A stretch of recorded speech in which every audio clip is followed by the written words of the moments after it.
एक लड़की रहती थी जिसका नाम टीना था। टीना अपने बड़े भाई मोहन और भाभी राखी के साथ रहती थी। टीना देखने में उतनी सुंदर नहीं थी। उसका रंग सांवला था, चेहरे पर कोई बनावटी चमक भी नहीं थी, जिसकी वजह से उसे कोई पसंद नहीं करता था। शादी के लिए रिश्ते भी आते थे तो उसे देखते ही मना कर देते थे। उसकी भाभी राखी भी उसे अपना नहीं मानती थी। वह उसे हमेशा बोझ समझकर ताना देती थी। अम्मा बाबूजी तो चले गए, लेकिन इस बोझ को हमारे सिर पे डालकर चले गए। ऊपर से इसकी शादी भी नहीं हो रही, कोई इसे पसंद ही नहीं करता। एक सुबह टीना, अरे टीना, कहाँ मर गई? जल्दी इधर आ।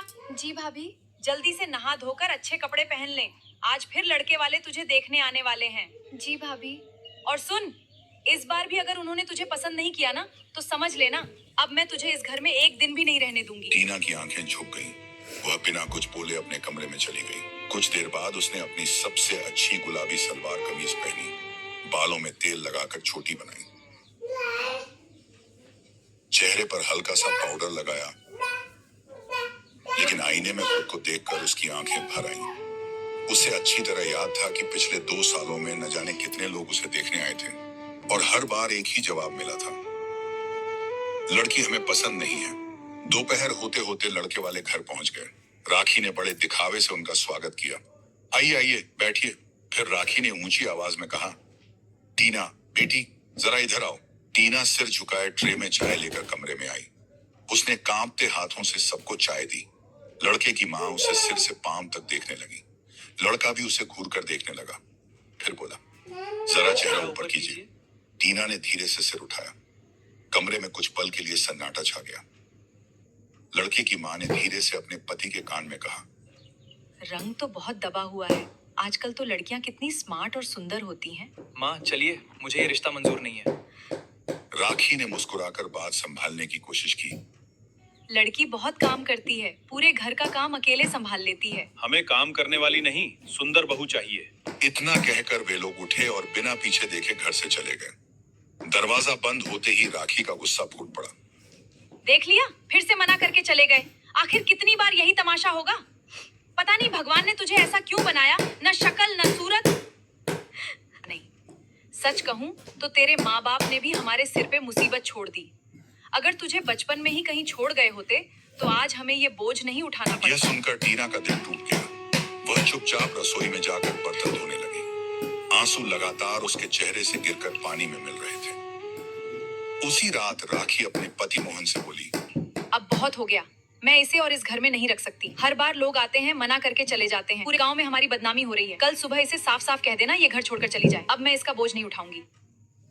ठीक है राखी, तुझे जैसा ठीक लगे वैसा ही कर लो तुम।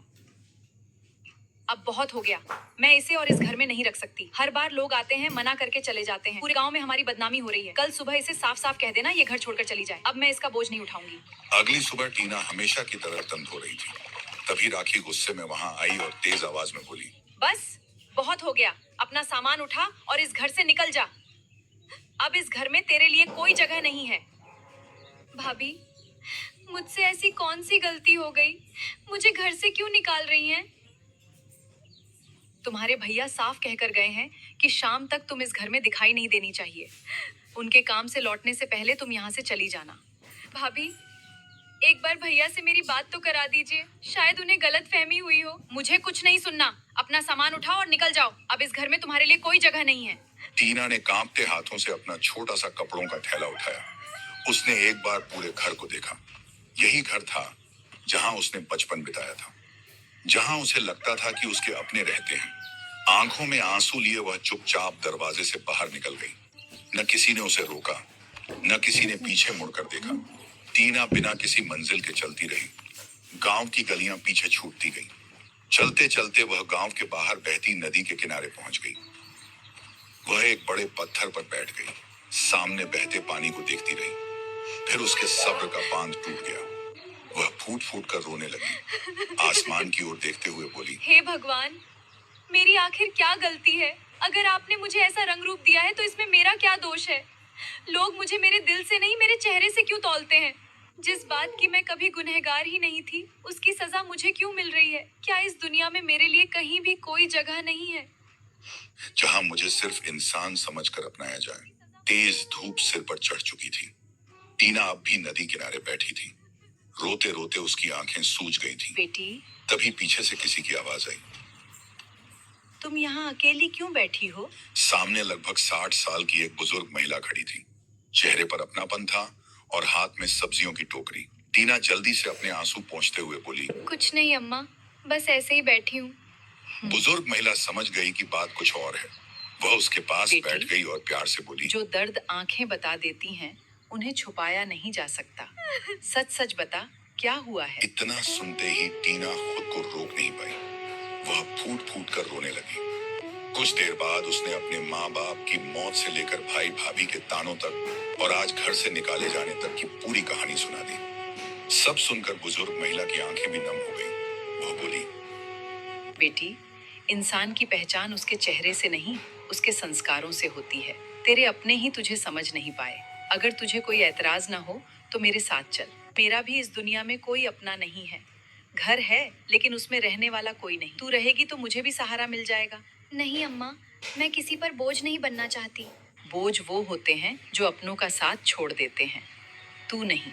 चल, आज से उस घर में तू मेरी बेटी बनकर रहेगी। बुजुर्ग महिला उसे अपने साथ ले गई। घर पहुंचते ही बुजुर्ग महिला ने टीना से कहा, आजा बेटी, पहले हाथ मुंह धो लें। सुबह से कुछ खाया भी नहीं होगा। टीना चुपचाप पानी से हाथ मुंह धोकर आंगन में बैठ गई। बुजुर्ग महिला ने चूल्हे पर गरम गरम दाल, चावल और रोटी परोसी। कई दिनों बाद टीना ने पेट भरकर खाना खाया। खाते खाते उसकी आंखों से आंसू निकल पड़े। बुजुर्ग महिला ने प्यार से पूछा, क्या हुआ बेटी, खाना अच्छा नहीं लगा क्या? नहीं अम्मा, खाना बहुत अच्छा है। बहुत दिनों बाद किसी ने इतने प्यार से खाना खिलाया है। आज से खुद को अकेला मत समझना। ये घर जितना मेरा है उतना ही तुम्हारा भी है। उस रात टीना को कई दिनों बाद सुकून की नींद आई। अगली सुबह सूरज निकलते ही टीना उठी। उसने आंगन में झाड़ू लगाया, पानी भरा और घर के छोटे मोटे काम निपटा दिए। बुजुर्ग महिला यह सब देखकर मुस्कुरा रही थी। One can make a LLM API call, or maybe you have built a chatbot, or you have already done with RAG project. बुजुर्ग महिला यह सब देखकर मुस्कुरा रही थी। थोड़ी देर बाद टीना बोली, अम्मा, मैं घर में खाली नहीं बैठ सकती। मैं भी कोई काम करना चाहती हूँ। नहीं बेटी, अभी तू आराम कर। इतनी तकलीफ झेली है। टीना ने विनम्रता से कहा, आराम तो बहुत कर लिया अम्मा। अब अपने पैरों पर खड़ा होना चाहती हूँ। किसी पर बोझ बनकर नहीं रहना चाहती। दोनों इसी बारे में बात कर ही रही थीं कि अचानक टीना की नजर घर के पीछे पड़ी। वहां का नजारा देखकर वह हैरान रह गई। बुजुर्ग महिला के छोटे से घर के पीछे थोड़ी सी जमीन थी। उस जमीन पर बनी बांस की मचान पर हरे हरे करेलों की बेलें इतनी फैल चुकी थीं कि छप्पर की छत तक ढक गई थीं। मोटे मोटे ताजे करेले गुच्छों में लटक रहे थे। इतने करेले थे कि तोड़ने वाला कोई नहीं था। टीना ने हैरानी से पूछा, अम्मा, इतने सारे करेले? हाँ बेटी, हर साल बेल खूब फल देती है। मैं इतने करेले खा भी नहीं पाती। कुछ पड़ोसियों को बांट देती हूँ और बाकी ऐसे ही खराब हो जाते हैं। टीना कुछ देर सोचती रही, फिर उसके चेहरे पर हल्की सी मुस्कान आई। अम्मा, अगर आप कहें तो इन्हीं करेलों से कुछ नया बनाकर बेचते हैं। शायद भगवान ने हमारे लिए यही रास्ता रखा है। क्या बनाओगी बेटी? करेला बिरयानी। ऐसा स्वाद बनाऊंगी कि जो एक बार खाएगा बार बार खाने आएगा। अगर तुझे अपने हाथों पर भरोसा है तो मुझे भी तुझ पर पूरा भरोसा है। कल से हम दोनों मिलकर शुरुआत करेंगे। अगली सुबह टीना और अम्मा बहुत जल्दी उठ गईं। दोनों ने मिलकर ताजे करेले तोड़े।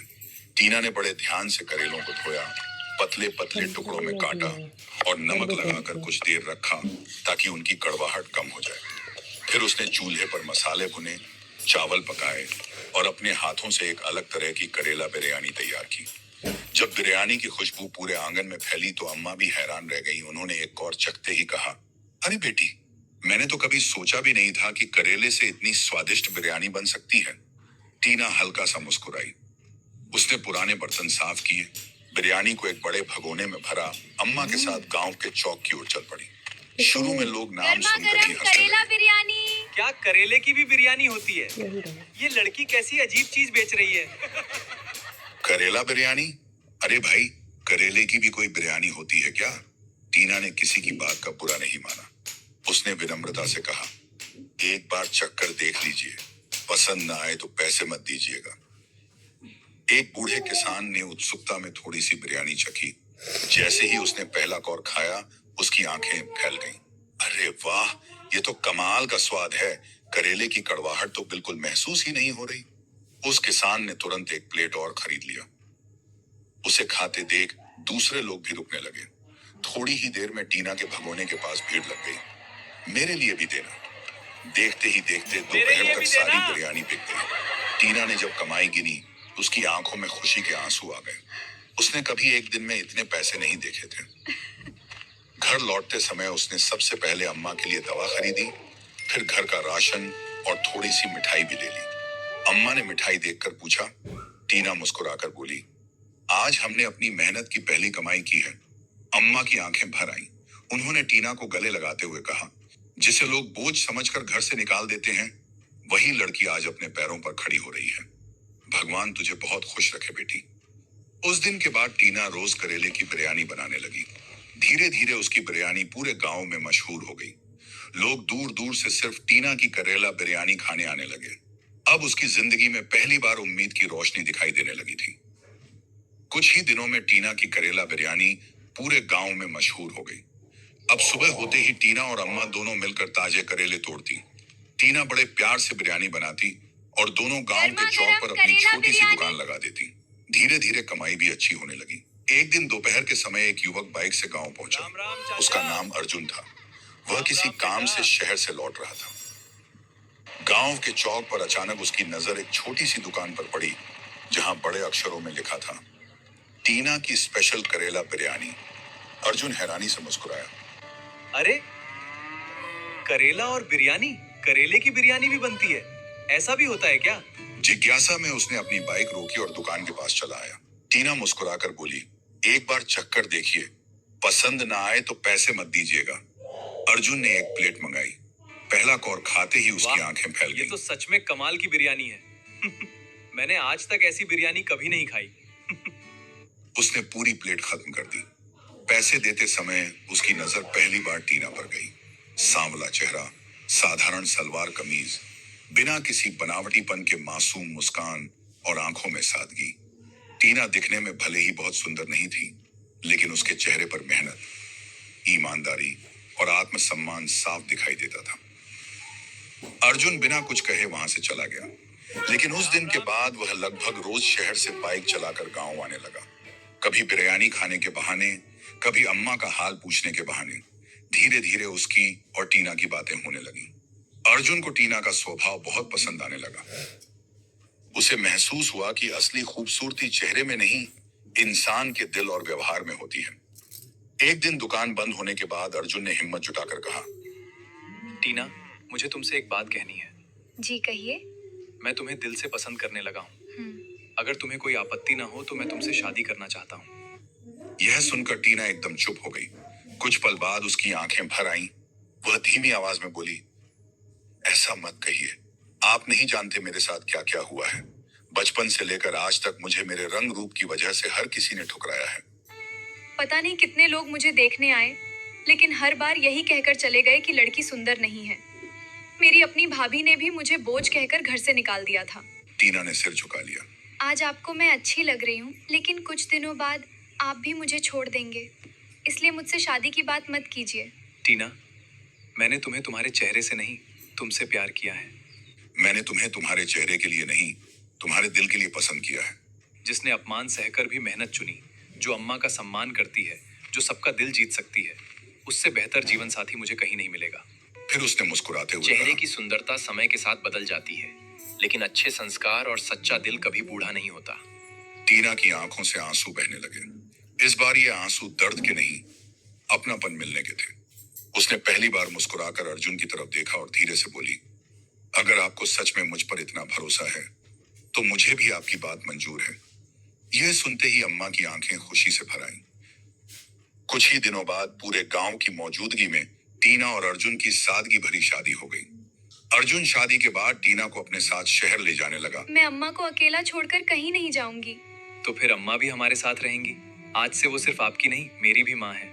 कुछ महीनों बाद अर्जुन ने गांव में ही टीना के नाम से एक बड़ा रेस्टोरेंट खुलवा दिया। जहां टीना की स्पेशल करेला बिरयानी सबसे मशहूर व्यंजन बन गई। जीती रहो बेटी। वही लोग जो कभी टीना के रंग रूप का मजाक उड़ाते थे, आज उसकी मेहनत और सफलता की तारीफ करते नहीं थकते थे। उधर उसकी भाभी राखी को भी अपनी गलती का एहसास हुआ, लेकिन तब तक बहुत देर हो चुकी थी। टीना ने किसी से बदला नहीं लिया। उसने सिर्फ इतना कहा, इंसान की कीमत उसके चेहरे से नहीं, उसके कर्मों से होती है। उसके चरित्र और मेहनत से होती है। इसके बाद टीना, अर्जुन और अम्मा तीनों एक परिवार की तरह प्यार और सम्मान से रहने लगे। गांव के लोग भी उनकी मिसाल देने लगे कि सच्ची खूबसूरती चेहरे में नहीं, बल्कि इंसान के दिल, मेहनत और व्यवहार में होती है। पड़ोसन रोज